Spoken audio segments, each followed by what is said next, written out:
Olá, me chamo Bruno e sou estudante do curso de Sistemas de Informação do campus de Três Lagoas. Hoje irei falar sobre o meu projeto de pesquisa de iniciação científica, que teve seu início em agosto do ano passado e foi orientado pelo professor Dr. Rafael Rossi. O tema do projeto é Classificação Automática de Textos via Aprendizado Semi-Supervisionado baseado em uma única classe e representação em redes. Atualmente, uma grande quantidade de informações são produzidas e armazenadas, uma boa parte delas em forma de texto. Essa grande quantidade de texto pode conter informações relevantes e valiosas, tanto para o meio acadêmico, tanto para o mundo empresarial. Uma maneira de extrair conhecimentos é utilizando a classificação automática de textos. Geralmente, para isso, é utilizado o aprendizado supervisionado multiclasse, porém ele tem algumas desvantagens. A primeira desvantagem é a necessidade de uma grande quantidade de exemplos rotulados. Já a segunda desvantagem que irei citar é a necessidade de conhecer todas as classes. Para ficar mais claro, eu irei ilustrar tal situação. De início, vocês podem ver essa imagem, que representa um cenário onde o usuário conhece e rotula todas as classes do problema, que seria a situação ideal para a utilização do aprendizado multiclasse. Na segunda figura, percebe-se que o usuário não conhece ou não rotulou todos os exemplos, que em nosso caso são os exemplos de cor verde. Isso poderia levar a uma classificação com erros. Já na terceira figura, o usuário desconhece as outras classes ou apenas deseja oferecer as classes de interesse. O aprendizado baseado em uma única classe poderia sanar o último problema que eu citei. Porém, ele ainda assim necessita de uma grande quantidade de exemplos rotulados da classe de interesse para alcançar uma boa eficiência. Uma das soluções para esse problema é a utilização de algoritmos de Positive and Unlabeled Learning, que a partir de agora eu chamarei de pool. O pool geralmente é composto por duas etapas: o aumento do número de exemplos positivos ou inferir exemplos negativos e a aplicação de um processo de classificação transdutiva. Após essas duas etapas, temos algo parecido com isso. O objetivo da SC tem como principal a proposta do uso de técnicas de aprendizado semi-supervisionado mais adequadas para a classificação de textos.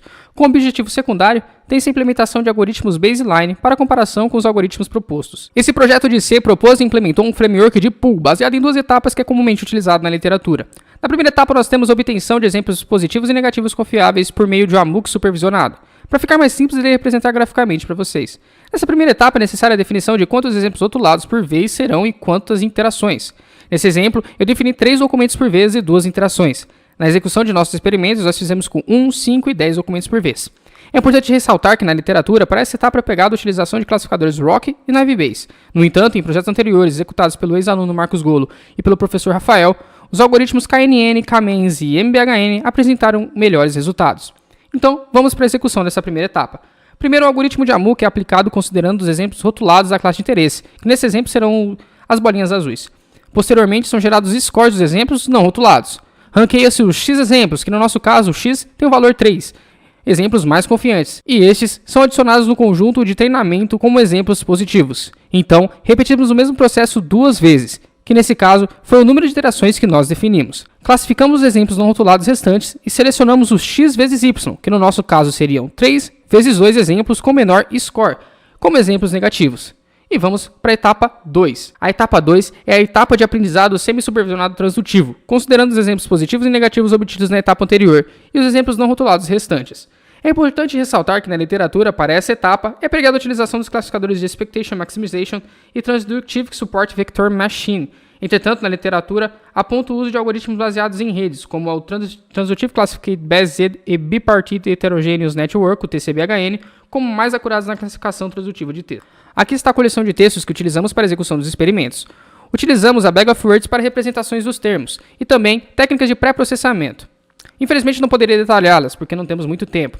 Para avaliação experimental, primeiro pegamos uma das coleções de textos citadas, a qual será nosso dataset. Logo após, para cada classe de dataset, pegamos uma porção de exemplos da mesma e deixamos-nos como rotulado. O restante se junta às outras classes em um dataset de exemplos não rotulados. Após essa divisão, os exemplos tanto rotulados como não rotulados são submetidos ao processo de pool. Depois, avaliamos os resultados utilizando um grupo de exemplos não rotulados, fazendo uso da métrica F1. Como podemos ver nos gráficos, a abordagem de self-training que nós propomos bate o algoritmo baseline RCS-VM, proposto pela literatura. E além disso, em ambas as etapas, o algoritmo proposto pela literatura tem escolhas não adequadas, que são o ROC na primeira etapa e o TSVM na segunda. Já ao escolher o KME como algoritmo na primeira etapa, há um aumento de performance significativo, e ainda assim, fazendo a alteração do algoritmo da segunda etapa, obtemos ainda mais ganhos. É notável analisarmos métodos comparatíveis que, ao tratarmos ambientes com poucos exemplos rotulados, com a abordagem pool, a utilização de algoritmos mais adequados, como o KME na primeira etapa e o TCBHN na segunda etapa do método, demonstram vantagens de performance. Os trabalhos futuros, nós pretendemos a obtenção de resultados de outros baseline e a realização de um estudo de caso, como a criação de um sensor sobre vacina da Covid, aplicando o método proposto.